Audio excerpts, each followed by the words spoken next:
Applications for the DHS Homeland Security Grant, formerly known as the NSGP, are about to open in the next few weeks. It's critical for every Jewish site to apply for these grants. It's not an easy grant to get. However, it's a boon to securing the operations that you have, either at a shul, a center, a school, and so on. It's open to every non-profit. It's become a very, very popular grant to apply for. We're being told this year that the grants are going to be for up to $200,000 per site. Now, there's a few good things here. First of all, if you are a non-profit or entity that has more than one site under the non-profit name, you're able to apply for up to 3 sites, which could mean $200,000 per location, per address. So that's a great boon there. A lot of other non-profits are going to be applying for this, so you really have to have a very well-written, well-thought-out application. The application is referred to by the federal government as an investment justification. And in short, really, they're investing funds, and you've got to justify why you stand out amongst your neighbors, amongst other people in your city, state, and so on, why you are deserving of an investment of the funds from them to help prevent a terror or extremist attack, God forbid. So we encourage every Jewish site to apply for this, and we really do think that the Jewish community stand out as anti-Semitism is rife now.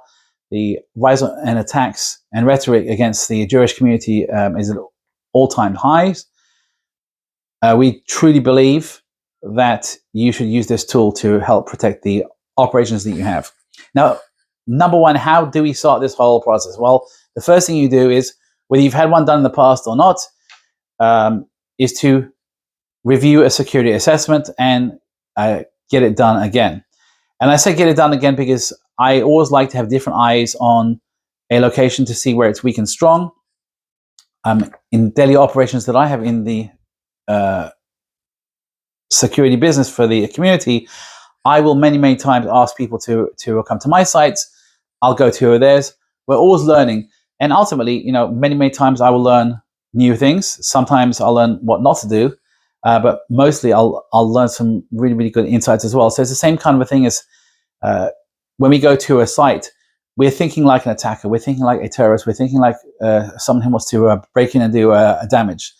And we'll see things that are weak. So those who are there every day might not have that perspective because they're working on the site, and it's always good to have fresh eyes. So even if you've had an assessment done before, get it done again. People ask all the time, who should be doing the assessment? Well, there are 3 ways as far as FEMA is concerned that you could do the assessment. Number one is a law enforcement assessment. I love law enforcement. I work with those guys every day. Some of the assessments are great. There's no real solid format that they have. There's no standard format. Some do like a 1 or 2 page checklist.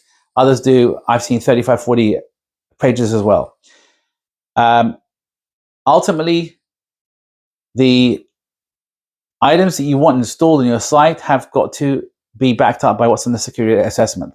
So if you have a perimeter fence already that's in good working condition, it's hard to justify FEMA to invest in the installation and the investment of a new fence because you have it already. But if you don't have working cameras or lighting or contract security or access control, impact windows, there's a whole long list. Be in touch and we can give you that list.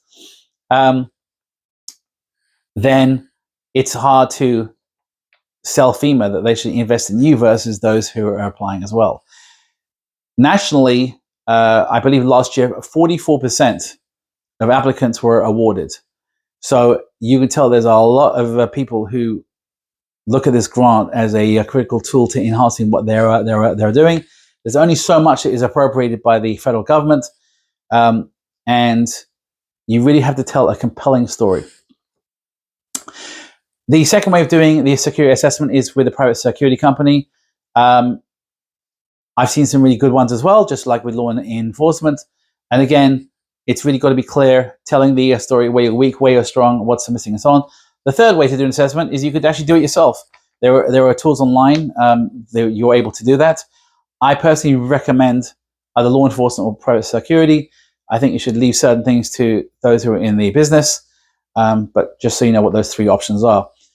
Now, once you have those assessments done, the other part is to identify what your application is going to include, meaning I call it the budget. What are the items, what is the shopping list, as it were, of items that you need to help protect your site? Now, we start working on the outside, on the perimeter, and then we work in. So if you don't have a perimeter fence, then you start there. It's good to work with a contractor just to get an idea of pricing. When it comes to the time of the award, you have to be very, very careful though, because there is a very, very clear process of how you hire a contractor as well. It's called procurement. They're very, very, very strict on that.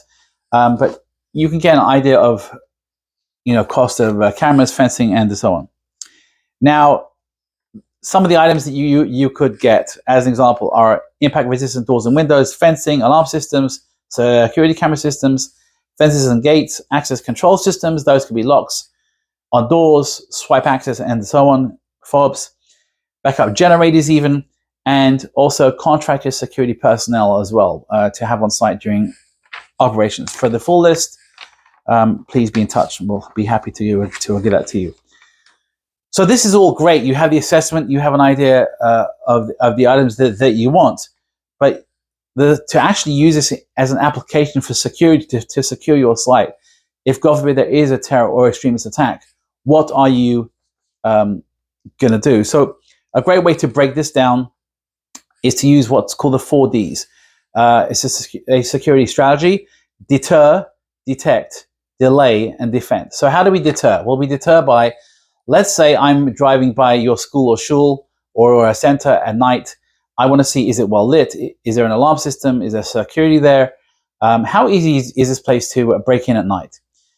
Just as if I was going to break into a house as a simple burglar, I'm going to drive down the street and I'm going to take, like, say, 3 houses. If the house that has the lighting at night, that has an alarm, that has a sign saying that there's an alarm, that has a sign saying beware of dog, I'm probably going to stay away from that, because I want the highest chance of success in my breaching that site and getting what I want. It's the same thing with a school and a shul and a center. So the deterrence is things like signage, things like lighting, things like cameras. They're going to look at the site and say, you know what, my chances of success to attack this site aren't so great. I'm going to go on to the next one. Not that we wish it on other sites, but that's the way that there is a deterrent there as well. We know 100% of the time, probably 120% of the time, that prior to an attack of any kind, some kind of homework is done. Even the guy on the street who's going to mark, someone's going to check, is that person on their phone? Are they engaged in what's around them? Do I have a high success rate or a high chance of successfully slapping them across the head, grabbing their phone or their purse, and they're getting away? There's always some kind of homework done. No one wants to be caught. It's the same thing if they're going to do an attack on your site. Is what are my chances of getting in, God forbid, doing as much damage as I can, and either leaving, or in some cases they might have no interest in leaving. So that's for a whole other video. To detect.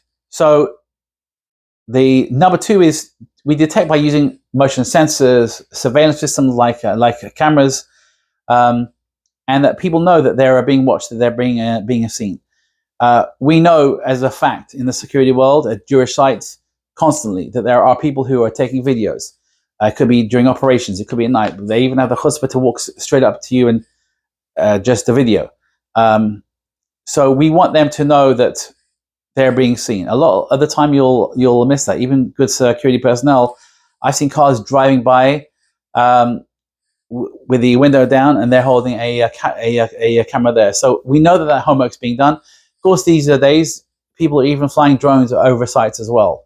And they're using these tools to gather as much information as they can about your site to prepare, God forbid, for an attack. The third D in the 4D model is to delay. So how do you delay an attacker? Well, you're doing access control. Make sure that it's great having like swipe access and fobs and these fancy locks. If the door's not closed during operations, or if there's not someone standing there during operations, you might as well just leave the door open. the whole reality is you have to be able to lock down as well.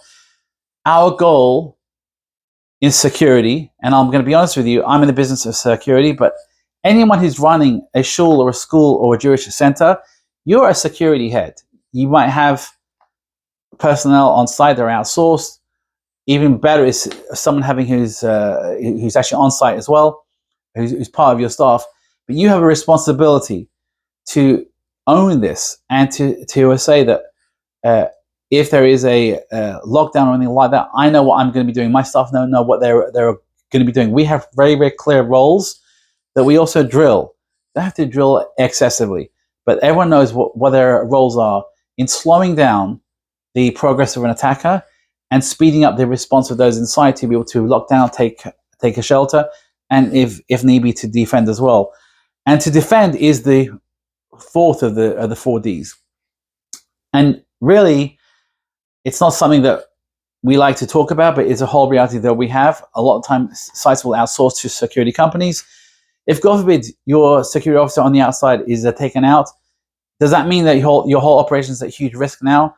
That no one knows how to lock down, no one's going to call 911, no one knows how to do stop the bleed, no one knows how to shut down doors. You have to be able to shut down what is going on straight away. And the only way of doing that is to have a conversation, to have some drills, to have people have clear specific roles so that you can mitigate the progress and the success of an attacker as well.